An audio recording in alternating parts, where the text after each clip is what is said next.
Hello class. आज आप exercise 13B के क्वेश्चन नंबर आप 6 से आगे की ओर आप बढ़ेंगे। पिछले क्लास में आपने क्वेश्चन नंबर आप 6 तक सॉल्व कर चुके थे, तो आज आप क्वेश्चन नंबर 6 के आगे जो इंपॉर्टेंट क्वेश्चन है उनको आप सॉल्व करेंगे। तो हम लेते हैं क्वेश्चन नंबर 7 पर। क्वेश्चन नंबर 7 पर ऊंचाई दे रहा है 220 सेंटीमीटर, आधार दे रहा है 24 सेंटीमीटर वाले एक बेलन जिसके ऊपर 60 सेंटीमीटर त्रिज्या 8 सेंटीमीटर वाला एक अन्य बेलन अध्यारोपित है से लोहे का स्तंभ बना है। इस स्तंभ का द्रव्यमान आप ज्ञात कीजिए। जबकि दिया है 1 घन सेंटीमीटर लोहे का द्रव्यमान लगभग कितना 8 ग्राम आपका है। ये क्वेश्चन है, एक बेलन है, एक बेलन के ऊपर है आपका एक बेलन और है, एक लोहे का स्तंभ बना हुआ, और क्वेश्चन में कह रहा है कि इसका द्रव्यमान आप ज्ञात करो। जब द्रव्यमान निकल जाएगा और आपको क्या करना है, दिया 1 घन सेंटीमीटर लोहे का द्रव्यमान 8 ग्राम है, तो टोटल जो लोहा आपका है उसका टोटल आपकी कॉस्ट क्या होगी, उसका ग्राम आप ग्राम में किलोग्राम में निकाल लेंगे, मान क्या होगा। तो सबसे पहले हमने क्या किया, चलिए एक बेलन बना लिया, एक हमने बेलन ये बना लिया, ये लोहे का आपका एक बेलन है, ठीक है। तो लोहे का हमने एक बेलन आपने बनाया, इसकी ऊंचाई दे रहा 220 सेंटीमीटर। तो चलिए 220 सेंटीमीटर आप दिखा, ये 220 सेंटीमीटर है, और आगे दे रहा है इसमें कितना मान, व्यास दे रहा 24 सेंटीमीटर, तो व्यास हमारा है 24 सेंटीमीटर। आगे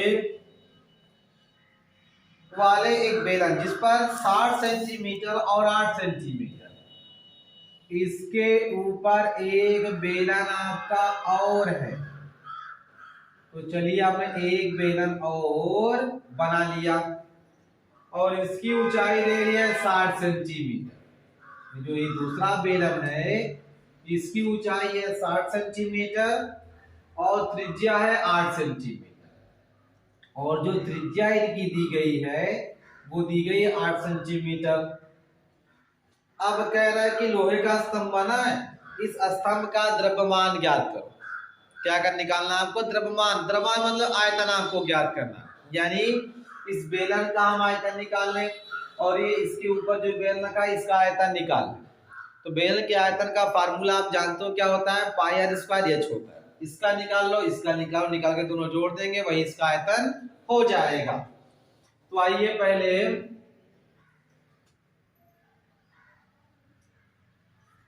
24 सेंटीमीटर व्यास वाले बेलन का आयतन, बेलन का आयतन बराबर फार्मूला हो जाएगा pi capital R square H, यानी बेलन का आयतन का फार्मूला हमारा क्या होता है, पाई आर स्क्वायर एच होता है। क्योंकि बड़ा बेलन है इसलिए इसकी त्रिज्या को कैपिटल आर लिया और इसकी ऊंचाई को कैपिटल एच लिया। तो आप पाई का मान इसका 24 है, 24 का आधा हो जाएगा आपका, चलो पाई रहने दिया, और आर वाला मान हो जाएगा 12, 12 के पावर 2, ऊंचाई का मान कितना हो जाएगा 220। तो बराबर करके पाई गुणे 12 बरहियम 144 गुणे 220। अब इनका हम गुणा करवा ले, 144 में 220 से, या 144 में 22 से 0 बढ़ा देंगे, 2 चौक 8, 2 चौक 8, 2 2 चौक 8, 2 चौक 8, 8 8 16, 8 2 11, 2 1 3, ये नहीं हो जाएगा टोटल, ये कितनी 680 पाई। पाई का मान अभी इकट्ठा हम रख देंगे वहां पर लास्ट।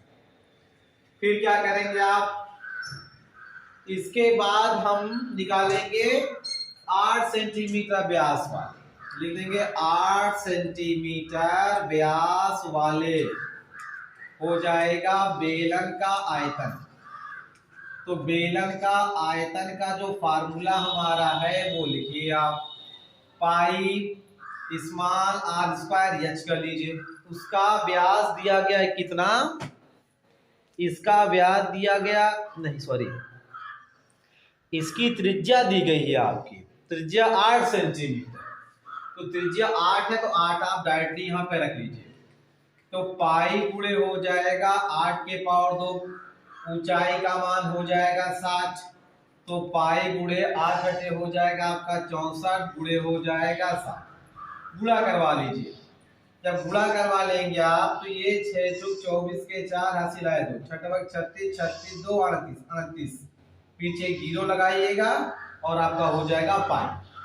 तो ये इतना आपका घन सेंटीमीटर मिल गया और इसका भी इतना हो गया घन सेंटीमीटर हो गया। छोटे बेलन का आयतन लिख देंगे। अतः आपका हो जाएगा स्तंभ का आयतन, दे देंगे अतः स्तंभ का आयतन बराबर, दोनों का प्लस करिए। ये जो दिया गया 31,680 पाई और प्लस करके 3840 पाई, ये दोनों को क्या करेंगे आप जोड़ लेंगे।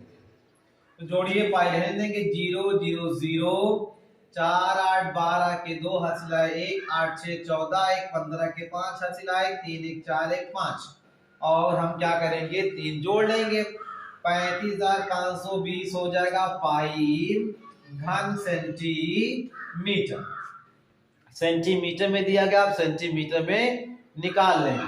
अब चूंकि दिया गया पाई का मान लगना 3.14, 35 20 गुणे 3.14 आपको रख लेना, ठीक है। अब गुणा करवा लेंगे इनका, तो जोड़ एक बात है 0 0 0, 4 8 12 के 2, 8 6 14 1 15, 3 1 4 1 5 और 3 आपने उतार लिया। अब यहाँ पे 1 0 डेसिमल को आप एक अंक के बाद कर देगा, तो ये हो जाएगा 3552 गुणे 31 दशमलव कितना हो जाएगा 4, ठीक है। अब आपको क्या करना है, इनका गुणा कर लो आप, 3552 में गुणा कर लेंगे आप 31.4, तो 4 गुना 8, 4 5 20 के 0 हासिल आया 2, 4 5 20 2 22 के 2 आया 2, 4 3 12 2 14, 1 गुना 2 5 5 3, फिर ये आपका यहाँ पर 2 अंक छूट जाएगा, 3 गुना हो जाएगा 6, 3 5 15, 15 1 16, 3 3 9 1 10, यहाँ पे हो जाएगा 8 2 5 2 7 6 13, 5 5 10 4 14 15 के 5, 3 1 4 6 10, 5 5 10 14 15 5, 3 1 4 6 11 के 1 1 और 1 अलग आ गए, एक अंक के बाद 10 मान। तो टोटल मिल गया आपको कितना 1 1 1 5 3 2 पॉइंट आपका मिलेगा 8 घन सेंटीमीटर आपको, यानी 111 532 दशमलव कितना हो गया आपका 8 घन सेंटीमीटर। अब चूंकि दिया गया इसमें 1 घन सेंटीमीटर लोहे का द्रव्यमान दिया गया, चूंकि 1 घन सेंटीमीटर लोहे का द्रव्यमान, 1 घन सेंटीमीटर लोहे का द्रव्यमान बराबर दिया गया कितना आपका, लोहे का द्रव्यमान बराबर आपने कर लिया नीचे थोड़ा सा, बराबर दिया गया कितना 8 ग्राम, कितना दिया गया 8 ग्राम। तो आपको निकालना इतने का, तो लिख देंगे आप 1,1,532.8 घन सेंटीमीटर लोहे का द्रव्यमान बराबर कर लेंगे आप टोटल, क्या कर लेंगे इज इक्वल टू इतने में 8 से गुणा करवा देंगे 111 532.8 गुणे कर लेंगे कितने के 8 के, यानी 8 से आपका उसमें क्या हो जाएगा गुणा हो जाएगा, तो टोटल आपको क्या मिल जाएगा उसका द्रव्यमान मालूम हो जाएगा। तो अब गुणा करवा लीजिए, अब गुणा करवाएंगे 8 8 64 के 4 हासिल है 6, 8 गुना 16 6 22 के 2 हासिल है 2, 8 त्रिक 24 24 2 हो जाएगा 26 के 6 हासिल है 2, 8 पंजे 40 40 तो 42 हासिल है 4, 8 कलम 8 8 4 12, 8 कलम 8 1 9 और हो जाएगा ये 8 को 8। ये टोटल आप गुणा करवा ना है, अलग से कहीं आप कर लीजिए इसको। मान लीजिए आपका यही था, इसमें 8 से करवाना है तो 8 8 64 के 4 हासिल है 6, 8 गुना 16 6 22 के 2 हासिल है 2, 8 3 24 24 2 26 के 6 हासिल है आपका फिर 8 5 40 40 2 42 के 2 हासिल है 4, 8 कलम 8 4 12 1, 8 कलम 8 1 9 और 8। ये टोटल मिल गया 89226, यानी आपका फिर ये एक आगे बाद लग जाएगा दशमलव, यानी इतना ग्राम आपका हो। क्योंकि आप ग्राम में इतना ज्यादा दे रहा है, इसे किलोग्राम में चेंज कर लीजिए, बराबर करके 89226.4 में आप क्या कराइए, आपको क्या करवाना है कि इतना ग्राम दिया हुआ था तो इसमें आप जो है 1000 से भाग करवा लीजिए आप बटे 1000, किलोग्राम में चेंज हो जाएगा आपका 1 2 3, ये हो जाएगा टोटल 1 2 3 अंक के बाद 892.2624 आपका हो जाएगा केजी। ये टोटल आपके जो है जो लोहे का स्तंभ था उसका द्रव्यमान आपने ज्ञात कर लिया। देखिए इसमें करना आपको ये था, एक बेलन आपका 24 सेंटीमीटर व्यास वाला था, इसकी ऊंचाई आपकी बेलन की 220 है, इसके ऊपर एक और बेलन रखा गया जिसकी त्रिज्या 8 सेंटीमीटर थी और इसकी ऊंचाई कितनी है 60 सेंटीमीटर है। हमें इसमें करना क्या था कि इसमें जो इसका टोटल लोहे का जो स्तंभ इसका आयतन हमको निकालना, तो आपने कहा पहले हम इसका आयतन निकाल लें, इसका निकाल, दोनों निकाल के जोड़ देंगे आयतन हो जाएगा। तो लिख लिया 24 सेंटीमीटर व्यास वाले बेलन का आयतन का फार्मूला निकाल लिया आप, एक ही पाई आपका हो गया घन सेंटीमीटर। फिर आपने 8 सेंटीमीटर त्रिज्या वाला, ये जो 8 सेंटीमीटर ये त्रिज्या वाला, ठीक है, 8 सेंटीमीटर त्रिज्या वाले बेलन का आयतन ये आपने रख दिया, आर का मान आपने 8 रख दिया, ऊंचाई आपकी 60 हो गई, इसको आपने गुणा करवाया 3840 आपका पाई घन सेंटीमीटर हो गया। इसके बाद आपने स्तंभ का आयतन निकाला, ये दोनों आप जोड़ देंगे, जोड़ लिया 35520 पाई घन सेंटीमीटर हो गया। क्योंकि क्वेश्चन में कह रहा कि पाई का मान 3.14, तो आपने पाई का मान इतना रख लिया, गुणा करवा लिया 111532.8 घन सेंटीमीटर आपको मिल गया। अब हमने क्या किया, 1 घन सेंटीमीटर लोहे का द्रव्यमान उतना दिया गया तो इतने का आप निकाले ना घन सेंटीमीटर का, तो ये आपका 8 से गुणा करवा लिए, इतना ग्राम आपका बटे आपने 1000 कर दिया, जो आपका आया वही लोहे के स्तंभ का हमने द्रव्यमान निकाल दिया।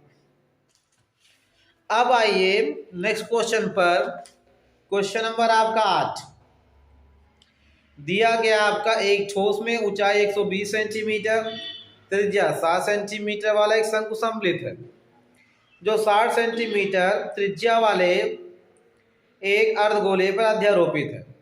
इस ठोस को पानी से भरे हुए लंबवृत्तीय बेलन के ऊपर सीधा डाला जाता है।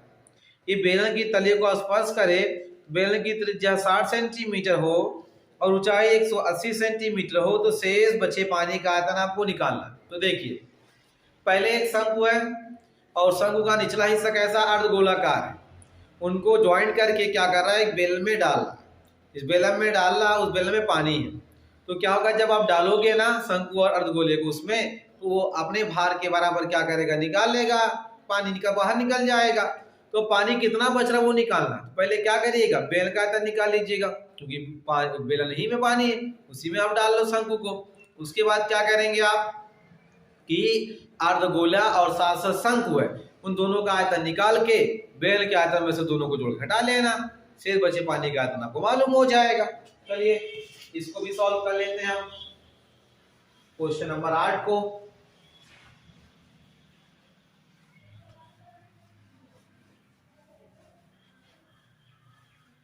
क्वेश्चन नंबर 8,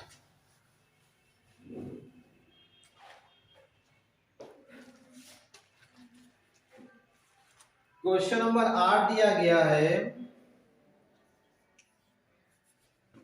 तो एक आपका ठोस में ऊंचाई 120 सेंटीमीटर और 60 सेंटीमीटर वाला एक शंकु सम्मिलित है। तो शंकु पहले आप बना लो एक। चलिए आपका हो गया एक शंकु, ये हो गया, ठीक है। और इसकी जो ऊंचाई दे रहा है वो 120 सेंटीमीटर दे रहा है। आगे त्रिज्या 60 सेंटीमीटर है और ये त्रिज्या कितनी है, 60 सेंटीमीटर है। 60 सेंटीमीटर त्रिज्या वाले एक अर्धगोले पर, त्रिज्या एक अर्धगोला जिसकी त्रिज्या कितनी है, 60 सेंटीमीटर है, ठीक। फिर आगे इस ठोस को पानी से भरे हुए एक लंबवृत्तीय बेल में डाला जाता है। ये बेल की तली को स्पर्श कर रहा है और बेल की भी त्रिज्या कितनी है, 60 सेंटीमीटर ही आपकी है। यानी इसको क्या कर रहे हो आप, एक बेलन में आपको डालना है। तो चलिए मान लीजिए आपका एक बेलन ये था, इसी में इसको डालना है। इसकी भी त्रिज्या कितनी है, 60 सेंटीमीटर ही आपकी है। और इसकी जो ऊंचाई दे रहा है वो कितना दे रहा है, 180 सेंटीमीटर। इसमें क्या भरा हुआ है, पानी आपका भरा हुआ है। इसको जब डालोगे तो ये अपने आयतन के बराबर क्या करेगा, पानी को बाहर निकाल देगा। तो हम क्या निकालें, आप बेलन का आयतन निकालना है। पहले निकाल लो आप बेलन का आयतन बराबर। तो बेलन के आयतन का फार्मूला आपका पाई आर स्क्वायर एच। मान रख लीजिए पाई का मान आप जानते हो 22/7। और यहाँ कुछ रखना है, पाई का मान कुछ दे नहीं रहा तो आपके मन में जो वो रख लीजिए। आर वाला मान कितना आपका है, 60 सेंटीमीटर त्रिज्या। तो ये हो जाएगा 60 के पावर 2। एच वाला मान है 180। तो टोटल ये 22/7 गुणे 3600 गुणे हो जाएगा 180। ये काम करो, पाई का मान फिलहाल भी नहीं दे, बाद में रखेंगे क्यों, कटेगा नहीं पाई 22/7। अब यहाँ पर गुणा करवा लेंगे 18 का 36 में, पीछे 3 जीरो लगा लेंगे आप। तो 8 छक 48, 4 8 3 24, 24 4 28, 1 छक्का 6 3, 8 6 14, 3 2 5 1 6, 8 8 8 से 48 4, 8 3 24 4 28, 1 छक्का 6 3, 8 6 14, 3 2 5 648, 648, 2 1 3 0, 1 2 3 0, पीछे आपने लगा दिया 5। और ये क्या हो गया आपका, घन सेंटीमीटर। फिर आप निकालेंगे शंकु का आयतन, निकाल लो, उसका आयतन निकाल लो। चूंकि हो जाएगा शंकु का आयतन बराबर आपका फार्मूला हो जाएगा 1/3 पाई आर स्क्वायर एच। मान रख लीजिए 1/3 पाई हम रहने दे रहे हैं आर वाला मान वही 60 सभी का है, 60 के पावर 2 एच वाला मान है 120। अब यहां से 3 से काटे, 3 चौक 12 40। तो ये हुआ पाई गुणे 3600 गुणे 40 बराबर 4 6 24 के 4 2 4 3 12 12 2 14, 2 1 3 1 2 3 0, पीछे पाई घन सेंटीमीटर। अभी हम गोला भी बचा, निकाल अर्धगोले का आयतन। अर्धगोले का आयतन बराबर हो जाएगा 2/3 पाई आर क्यूब। तो 2/3 गुणे पाई रहने तो आर वाला मान वही 60 के पावर आप 3 कर लीजिए। अब यहाँ पर 2/3 गुणे पाई गुणे 60 गुणे 60 गुणे 60, 3 से काटेंगे, 3 दूना 6 20। तो टोटल मिल गया 20 दूना 40 पाई गुणे, और ये 60 का 60 में हो जाएगा 3600। अब हम क्या करवा लें, गुणा करवा लें। तो ये 4 6 24 के 4 4 3 12 12 2 14, 1 2 3 1 2 3 0, पीछे कर लेंगे पाई और क्या हो जाएगा, घन सेंटीमीटर हो गया। आप लिख दो अतः। अब इसमें करेंगे, बेलन में बचे पानी का आयतन निकालना है। लिख दो बेलन में शेष बचे पानी का आयतन, शेष बचे पानी का आयतन, पानी का आयतन बराबर हो जाएगा, टोटल आप बेलन वाले में से माइनस करना है। ये 648 ये है आपका 000 पाई, माइनस करके ये दोनों आप प्लस करें। दोनों सेम आ रहा है क्या? 3/12 ये दोनों सेम आप क्या आ रहे हैं। तो 1 आपका 44 144 3 बार 0 फिर पाई है प्लस होगा, यही आपका शंकु का भी दोनों का सेम है, ये आपने पाई कर दिया। ठीक है, अब दोनों को आप जोड़ करके क्या करेंगे, उसका माइनस कर लेंगे। आप क्या कर देंगे, माइनस कर देंगे। तो ये है 6481230 पाई माइनस करके जब जोड़ेंगे तो ये आपका 448 288 और ये है पाई। अब माइनस करिए इसमें आप, तो माइनस जब करोगे आप तो 000 उतर जाएगा सीधे और पीछे पाई लगाइएगा। 8 में से 8 गया आपका फिर 0 हो जाएगा, 14 में से 8 जाएगा 6 हो जाएगा, 5 में 2 गया 3, 36,000 आपका पाई है। इतना बच रहा है। अब चाहे तो आप पाई का मान रख लो। आप पाई का मान आप जानते हो दशमलव में कितना होता है, 3.14। तो यहाँ पे 2 अंक के बाद दशमलव, ये 0 हटा देगा तो बचेगा 3600 गुणे 3.14। अब हम इन दोनों का गुणा, सॉरी जब हटा देगा दशमलव यहाँ से गायब हो जाएगा, 314 हो जाएगा। ठीक है, अब इसके बाद इन दोनों का गुणा करवा लेंगे, जो बचेगा वो उतना घन सेंटीमीटर आपके पानी का आयतन हो जाएगा। एक बार फिर से देखिए, इस क्वेश्चन में दिया आपका ये गया था कि एक आपका शंकु था और इसके जो नीचे आप देखोगे अर्धगोला, और खासियत इनकी ये है जो त्रिज्या आपके शंकु की है वही त्रिज्या अर्धगोले की। अब हम क्या कर रहे हैं, शंकु की ऊंचाई 120 दे रहा है। अब कह रहा है कि एक आपका बेलनाकार बर्तन है जिसमें पानी भरा हुआ है, जिसकी भी त्रिज्या 60 है, इसकी ऊंचाई 180 है। अब हम क्या करेंगे, इसको इसमें डालेंगे, इसके तली को ये टच करेगा तो क्या हो रहा है कि पानी आपका बाहर निकल आ रहा है। तो अब बच रहा है कि बताओ बेरल में कितना पानी बचा, डालोगे पानी और बाहर निकलेगा ना, तो कितना पानी बचा वो आपको ज्ञात करना। तो सबसे पहले मैं निकाले बेरल का आयतन निकाल लिया। बेरल का आयतन का फार्मूला पाई स्क्वायर एच, पाई का रहने दिया, आर का मान 60 गुणे एच वाला मान 180, गुणा करवा लिया हमने तो 648 पाई घन सेंटीमीटर हो गया। इसके बाद में निकाले शंकु का आयतन, 1/3 वाला फार्मूला, 1/3 पाई, आर वाला मान 60, एच वाला मान आपका 120, वो निकाल लिया, ये आपका 144 पाई मिल गया। फिर हमने अर्धगोला निचला हिस्सा इसका, तो अर्धगोले का हमने आयतन निकाल लिया। अर्धगोले का आयतन बराबर हो जाएगा 2/3 पाई आर क्यूब, रहने दिया, आर वाला मान 60 के पावर 3 का लिया, 2/3 गुणे पाई, 60 गुणे 60 गुणे 60 काट दिया आपका 20, ये 20 गुना 40 पाई गुणे 3600 हुआ, गुणा कराएंगे आप 144 पाई घन सेंटीमीटर मिल गया।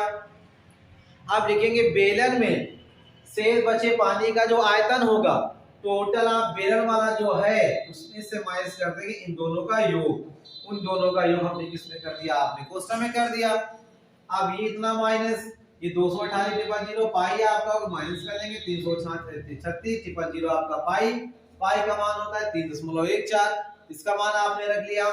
तो ये आपका 36 इतना गुणे 3.14, तो यहाँ पे देखा हमने 36 के बाद 4 जीरो था, तो हम क्या करेंगे, ये दशमलव को हटाने के लिए 2 जीरो आपका गुणा हो जाएगा, बचेगा 36 गुणे 314, इन दोनों का जो गुणा हो जाएगा बेरल में बचे शेष पानी का आयतन निकल जाएगा। एक आपका एनसीईआरटी का क्वेश्चन नंबर 9वां भी है, ये भी देख लीजिए।